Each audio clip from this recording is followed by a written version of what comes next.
Hello my friend, my name is Norelvi. I'm going to show you my video about international relations with the chapter 3 liberal and social theory. I hope you like it. The waning of war. First, consider the long-term trend. In the first half of the 20th century, world wars killed tens of millions of less great continents in Rome. In the second half of that century, during the Cold War, proxy wars killed millions, and the warfare nuclear war that could have wiped out our species.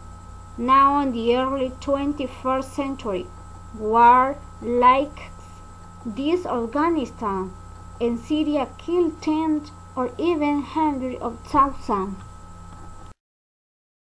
Today, the most serious conflict consists mainly of skirmishing rather than all-out battles. The last battles between heavily armed forces on both sides, with, for example, artillery, tanks, and airplanes, were the 2003 invasion of Iraq and the 28 Russian-Georgian War.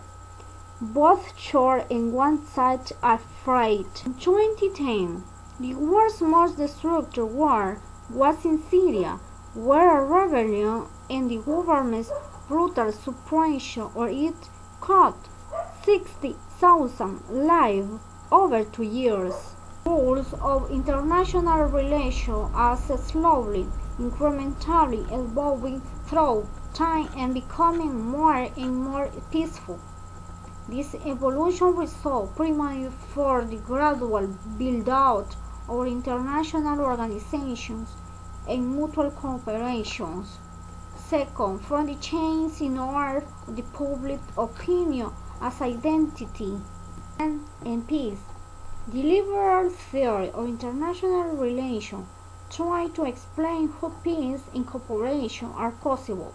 The German philosopher Immanuel Kant gave 3 answers. The first answer, based on reciprocity principle, was the state could develop the organizations and rules to facilitate cooperation, specifically by forming world federation resembling to the United Nations. Kant's second answer, operating at the lower level of analysis, was the peace depend on the internal character of the governments. Here resounds the public with a legislative branch that can hold the monarchy in check.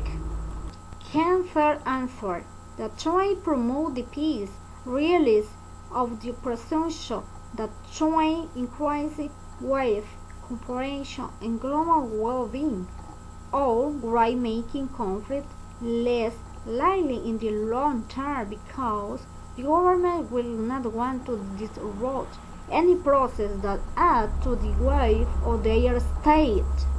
Liberal institutionalism.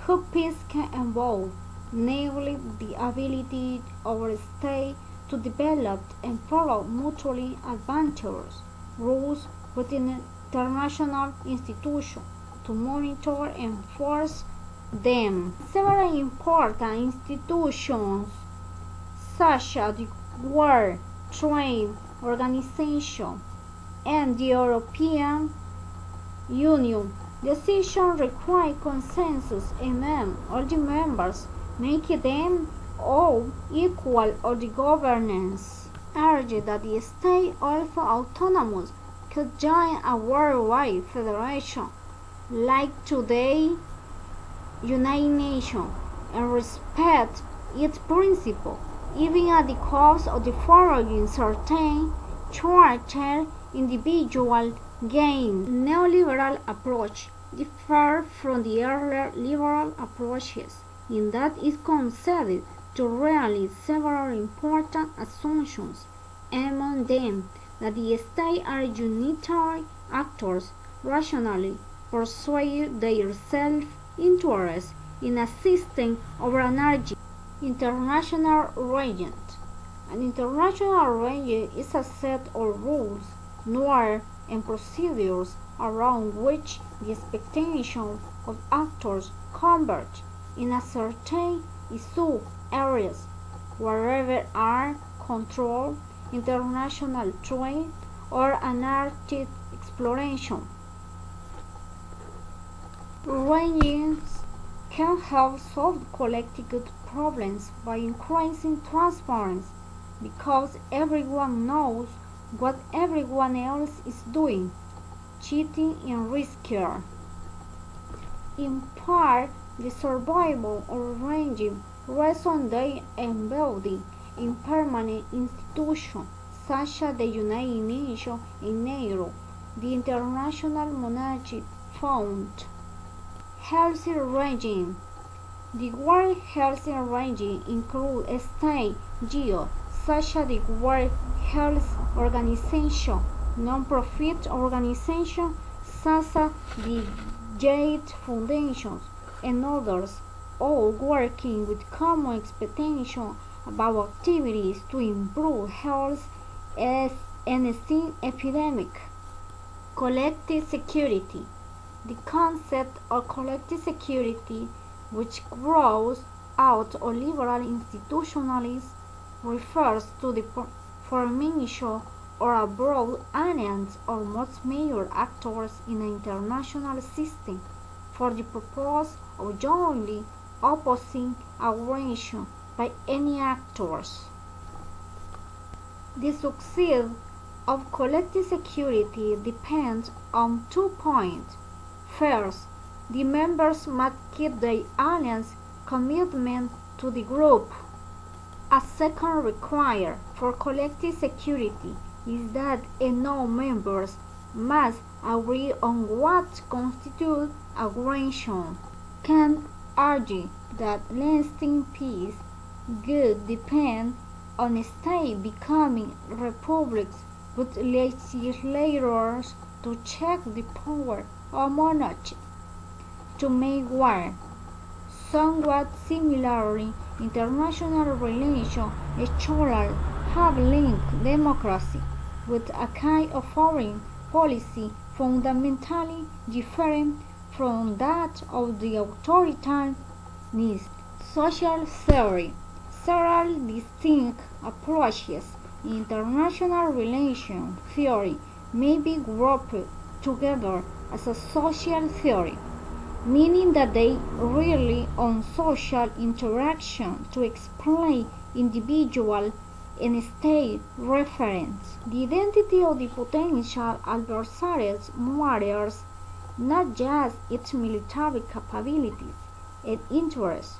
This is a rejection of the realist assumption that states always want more rather than less power in ways as well as the assumption that state interests exist independently of the context of the interactions among states.